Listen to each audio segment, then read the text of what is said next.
Hello everyone, today we're going to be continuing the reading of Maryellen Larkin's first book called The One and Only by Valerie Tripp. Chapter 8, The Lunch Bunch. The next morning, Maryellen put on the plaid school dress and the brown Oxfords that she had inherited from Carolyn. She waited, but Davy did not stop by to bike to school with her, so she rode to school by herself. It was amazing, thought Maryellen, as Mrs. Humphrey explained long division, how much better her brain worked when her feet weren't squashed and she didn't have to worry all the time about Carolyn's crinoline falling down. When the math lesson was finished, Mrs. Humphrey pulled down the map of the world. Good, thought Maryellen. She liked geography. She always helped Dad plot their route and navigate the map when they went on car trips, and she liked to doodle the shapes of different states and countries just for fun. Boys and girls, said Mrs. Humphrey importantly, in 4th grade we study history, social studies, and current events. To understand any of those subjects, we need to know geography. In fact, geography is so important that we're going to have a class geography bee at the end of every month, and the winners will get prizes. The class murmured with excitement. Maryellen and the Karens exchanged delighted glances, and Maryellen saw Wayne playfully punch Davy in the arm. Everybody loved bees and prizes. Mrs. Humphrey covered the name of one of the countries on the map of Europe. Now, she said, who can tell me the name of this country? Maryellen shot her hand up. She knew that the country was Italy because she knew that Italy was shaped like a boot. Mrs. Humphrey glanced at Maryellen, but she called on the new girl with the long braids and earrings, even though the girl had not raised her hand. Angela, Mrs. Humphrey said.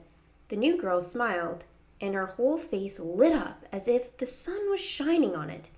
Italia, she said. Yes, good, said Mrs. Humphrey. This is the country your family came from. In English, we call it Italy. The class murmured again. Everyone stared at the new girl, who stopped smiling and looked down at her desk. Oh, so the new girl is Italian, thought Maryellen. Mrs. Humphrey covered the name of another country on the map. She had not even asked for its name before almost every hand in the room went up. That's Germany, Davy called out. Everybody knows that, because the Germans were our enemies in World War II. Japan and Italy were against us too, added Karen Stolman with a sideways glance at the new girl. Maryellen hoped Angela did not understand enough English to be offended. Karen Stolman went on. My uncle fought in Italy. He was a hero. But the Italians... Yes, well, the war ended in 1945, nearly 10 years ago, Mrs. Humphrey interrupted briskly. The Germans, Italians, and Japanese are not our enemies anymore. Let's move right along now. Who can tell me the name of the capital of Germany? This time, only Maryellen's hand went up. Yes, said Mrs. Humphrey, who seemed to have decided not to call Maryellen by any name at all, much to the relief of everyone in the class. The capital of Germany is Berlin, said Maryellen. She knew all about Berlin because her sister Joanne had written a report about it last year, and Maryellen had drawn the maps for her, since she was so good at sketching. After the war, Berlin was divided up. The Russians have one part, and now their part is behind the Iron Curtain. The Russians have a curtain made of iron? Asked Wayne, sounding skeptical. It isn't real, said Maryellen, but the Russians won't let people come and go freely. They keep things secret on their side, so it's as if they've closed a curtain. America doesn't like the way Russians are treating people, so now the Russians are sort of our enemies, and we're in something called a Cold War with them. What's a Cold War? Patty Zender asked. It means means that each side tries to have more bombs than the other side, even though they don't use them, said Maryellen. We're not fighting battles against the Russians, but we don't trust them, and we're not friendly with them either. Mrs. Humphrey smiled at Maryellen. Good explanation, she said. Splendid. Maryellen beamed. Maybe Mrs. Humphrey would forgive her for the napkin cartoon and like her again. She was sorry when geography was over, and Mrs. Humphrey handed out handwriting books. Last year, in 3rd grade, all of her classmates had been excited about learning to write in script instead of printing. But Maryellen had discovered that because she was left-handed, her letters seemed to lean in the wrong direction, tilting and wobbling so bad that no one could read them. Not even her grandparents, to whom she wrote practically every week. Finally, Maryellen had solved the problem by inventing a sort of fake script for herself, which she made by smooshing printed letters together. She tried hard now, she really did, to make her loopy letters look nice and neat. But the handwriting book got in the way, and no matter how careful she was, she smudged the words she had written when her left hand passed over them. Mrs. Humphrey came by and looked at Maryellen's book over her shoulder. She didn't say anything, but Maryellen knew that her workbook page looked messy.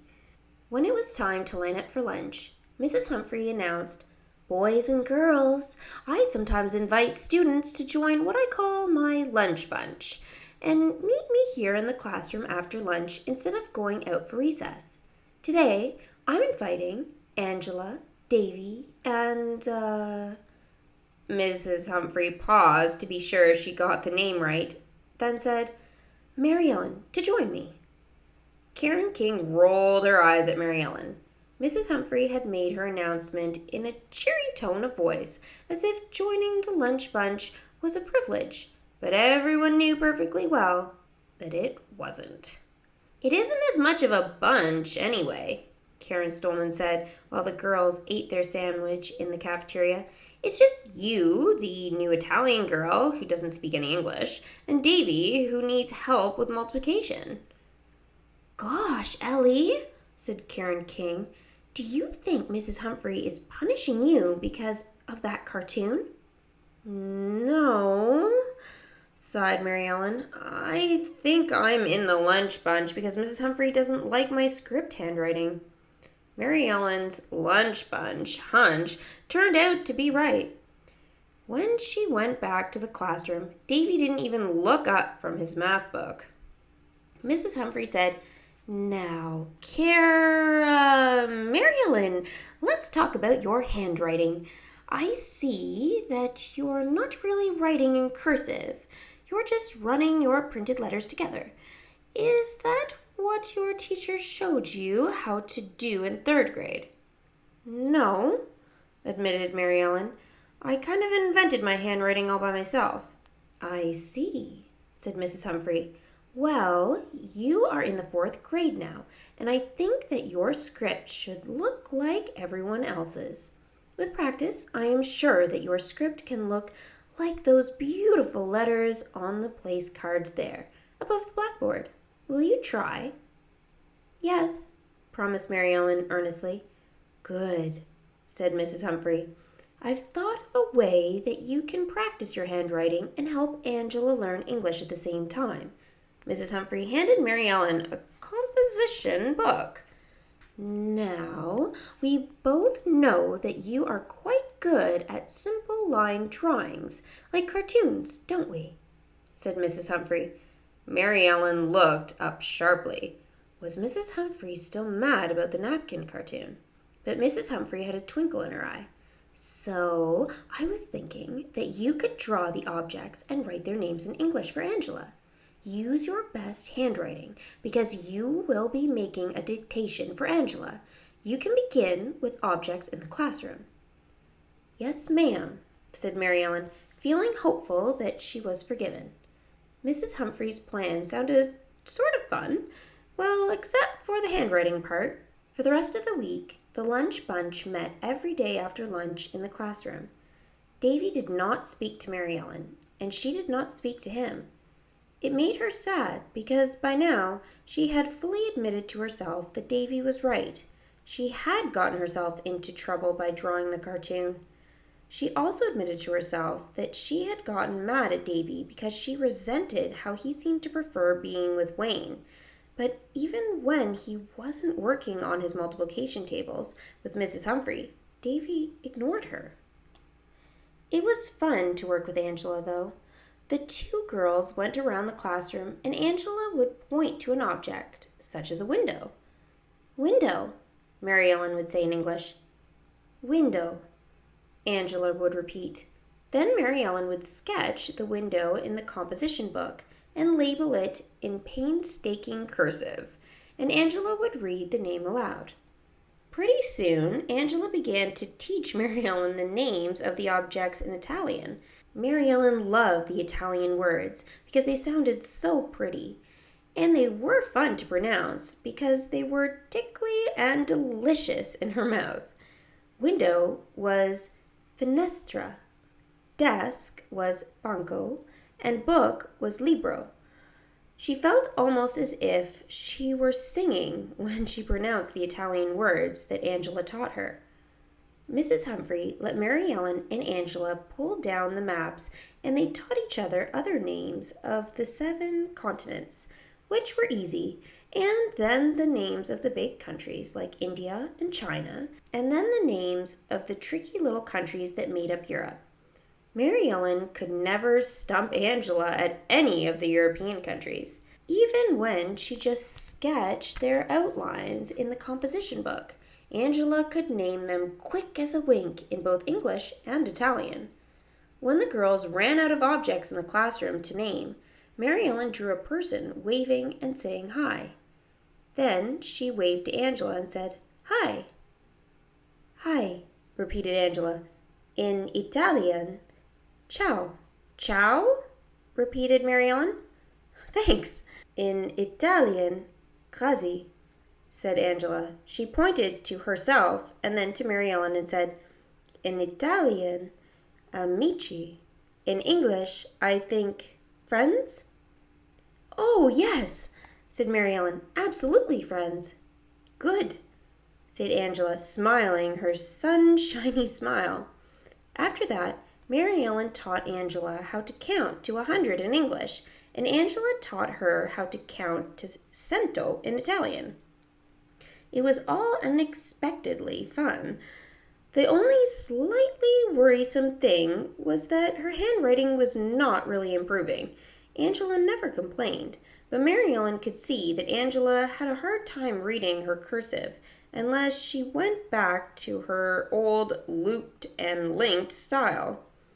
One day at lunchtime, Angela gave Maryellen a gift. It was a pretty plastic headband. "Thanks, Angela," said Maryellen. "It's pretty." "Come," said Angela.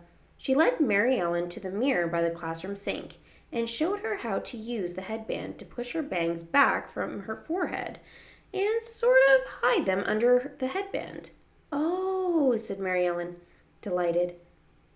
"Grazie, Angela. Grazie very much." Impulsively, she gave Angela a hug. "You are the first person who has actually come up with a helpful solution to the problem of my bangs." Angela smiled and hugged Maryellen back. Another day, Karen King was absent and Karen Stolman had ballet, so Maryellen walked her bike home with Angela, who lived near the school. "Come in," Angela asked. Maryellen felt a little bit shy at first, but the minute they walked in the door, Angela's dog trotted up to welcome them and wagged his tail hello. "Oh," Maryellen exclaimed, kneeling to pet the dog. "What's his name?" "Amerigo," said Angela. "Oh, he's so cute," said Maryellen. "My dog is named Scooter." "Hi, Amerigo. Ciao." Angela's mother and father were at work, but her grandmother, whom Angela introduced as Nona, was in the kitchen making meatballs. Maryellen had never seen anyone making meatballs before.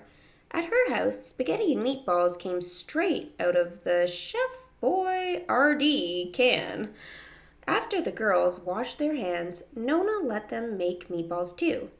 "This is fun," said Maryellen, rolling the meat in her palms. "Like making snowballs," said Angela. "Oh, did you have snow where you lived in Italy?" asked Maryellen enviously. Angela nodded. "Yes." "I've always wanted to see snow," said Maryellen. "It almost never happens here in Florida. Anyway, I've never seen it snow." Nona let Angela give a meatball to Amerigo, and he leapt up into the air to take it from her hand. Maryellen clapped and cheered. "I'd love to teach Scooter to do that," she said. Maryellen was sorry when it was time to go. As she was leaving, Nona said something to her in rapid Italian. Angela laughed and translated it. "Nona says next time, stay for dinner, have meatballs, but no jumping for meatballs, like Amerigo." "Grazie, Nona," said Maryellen happily. She grinned and hopped a little hop to show Nona that she understood. At the end of that week, on Friday, Maryellen wore her poodle skirt to school again.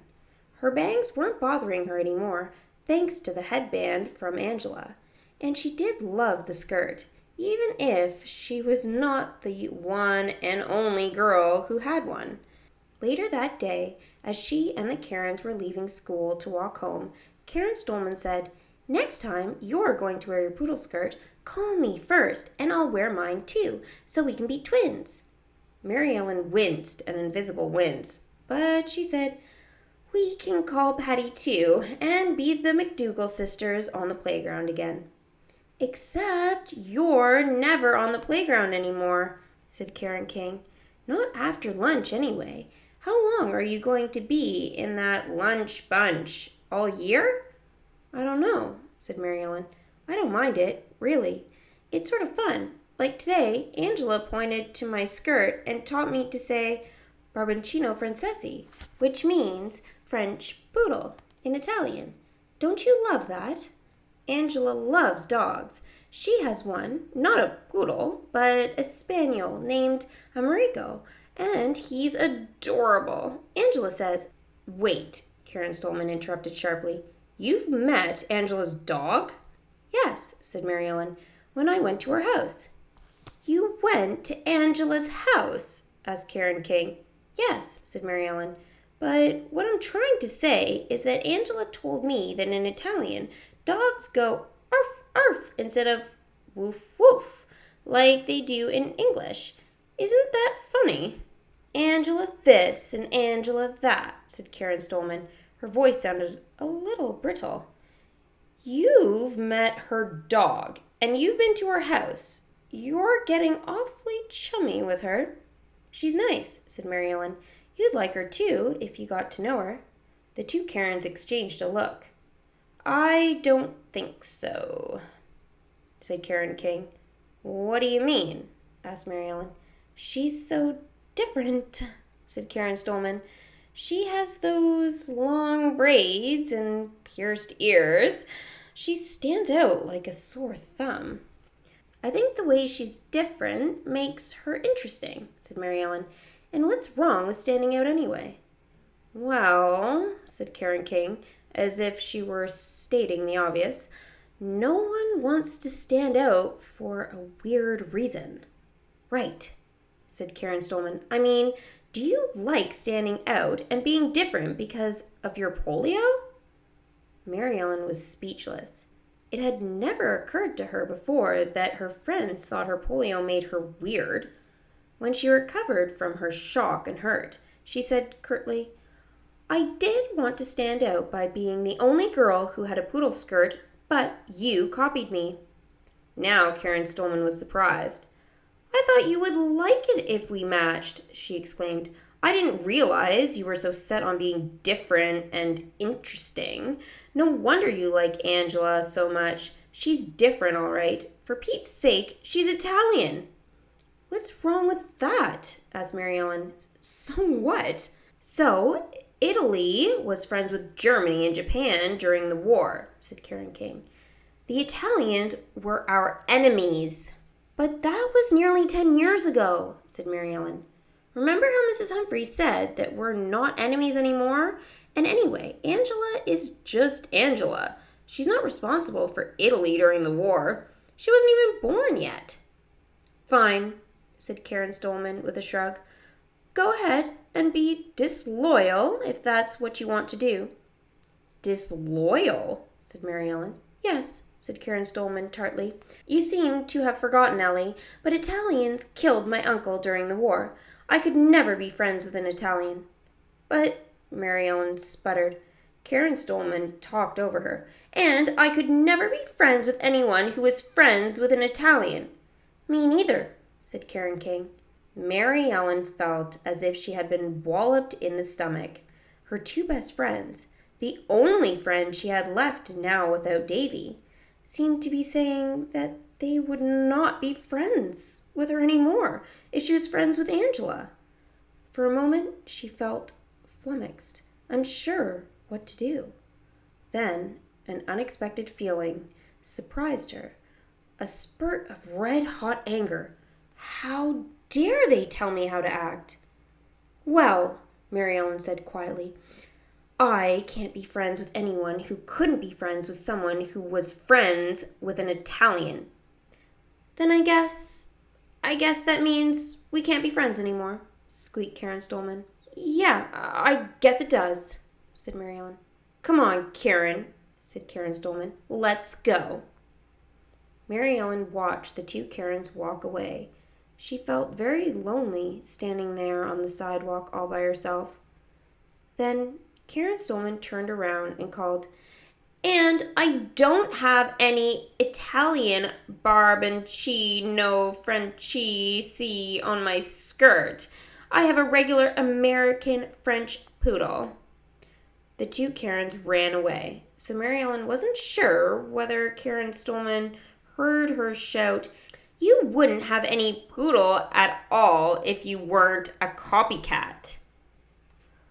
Wow. Okay, so that is the end of chapter 8. I think the girls are getting a little bit catty. I don't think my Italian was very good. I apologize about that. If you guys have any Italian tips for me, you can always let me know in the comments below. But wow, I'm a little bit shocked at this chapter, to be honest. But that is the end of it, so we'll have to wait for chapter 9 to see whether the Karens come around or if they're just going to be stubborn and be super mean to Maryellen. So thanks for watching. If you guys enjoyed this video, make sure to give it a big thumbs up. Also subscribe to the channel if you guys are new, and thanks for watching. See you soon!